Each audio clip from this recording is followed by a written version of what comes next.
Children as young as 6 are on a diet. Do you think that that 6-year-olds really should be worrying about losing weight? They shouldn't even know about losing weight or diets, really. I mean, in my house, I've spent years and years on diets or whatever, but I would never, ever put one of my children on a diet. I try and get them to eat healthier, but never say, oh, you're overweight, you've got to go on a diet. Like, when they were younger, I'd sneakily do things if I thought they were putting on a little bit of weight. I'd, like, swap things over, healthier. And I'd always have fruit sort of cut up on the side and that, because a lot of the time it's laziness. They can't be bothered to go and get an apple and peel it or whatever. So just put a plate of fruit on the side. But I'd never, ever say to them... But was your mum the same? Why did you diet as a young person? Oh, my mum used to go to me, the salad bar's over there. My mum would tell me straight, well, you put a bit of weight, you don't look too good, you need to lose a bit of weight. So that's interesting then, isn't it? Because they say that. I mean, I've been, as far back as I can remember, I've been on a diet, maybe even 6, 7, maybe that's when I started thinking about it and, like, only eating apples and not eating this and... But my immediate family, my mum and dad, would never have talked about diets or my weight or anything, but my extended family could never... It was the first thing they used to say when they used to come. You put on weight, you didn't put on weight, you didn't eat. The whole lamb and you didn't eat. And so we'd get all these confusing signals. Like, right, I've got to eat, because otherwise I'm going to upset everybody if I don't eat lots, and then you'd feel fat. And it saddens me that I can look back over my life and not remember any point where I wasn't thinking about a diet. And actually, my mother-in-law works in an anorexic unit, and she has children this young in there, and boys as well, you know, that young. I mean, it's awful, actually. I mean, when I was reading the report, it's 1 in 4, I think. Was it? No, hang on. It says record numbers are being admitted, and then it says that figures have doubled in the past decade. Yeah. And then I was thinking, OK, what else has happened in the last decade? Oh, yes, social media. Yeah. And the rise of social media, and particularly these sort of picture-sharing websites. And my daughter's 11, and she's constantly on at me. Can I join this website? Can I join it? All of my friends are on it.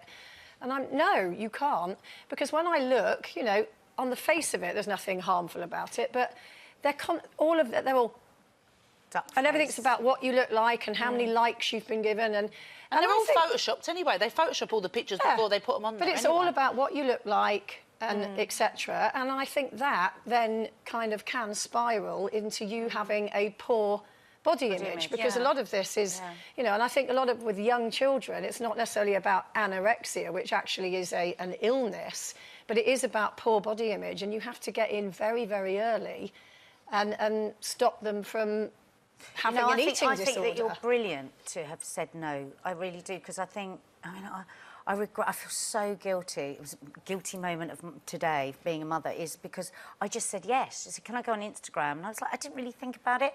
And I said yes, and now I don't know how to reverse it. I really want to say, do you know what? No, because the amount of duck pouting that goes on in my house now, and what they do, I say, why do you look like that? Looks like something awful's happened to you. Have you been sucking the Hoover again or something? and she'll be like, oh no, we did that. That's a vanity shot. So it's now like they do. How do they know my daughter's about 12. Things like that? Well, from Instagram. But even the word vanity Instagram. Shot, how do they even know about? I mean, I don't want to hark back to the old days. I was still roller skating and climbing trees at that age. Yeah, because we didn't have it. It wasn't available. And as I've made the mistake as the mum to say yes, and now I have to find a way to reverse it, because now she's in that group, and now if I suddenly pull her out of it, it's really difficult. And also the time they spend doing it, you know, you just think, oh, goodness me. And again, you know, I bang on about it all the time, but for me, with girls in particular, sport. If they like sport, they don't worry about what they look like. They're always in a tracksuit, sweating with a ponytail. And, you know, for me, it keeps that monster thing of what do I look like for boys as well, though. I think obviously, you know, you do. It's more the girls doing the whole silly pouting thing. But in terms of just general fitness and, you know, going back to the low levels of breastfeeding, saying that it's leading to children being obese, sport, find something that interests them, and especially I think you think of all boys now being mad for football, mad for rugby.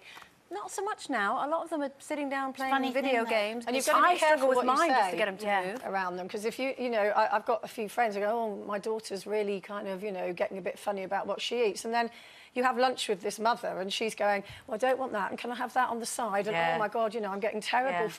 And you think, well, that's... And it rubs off on the kids. They're because that's what they're listening to. And the thing is, would we say to our child, you're fat?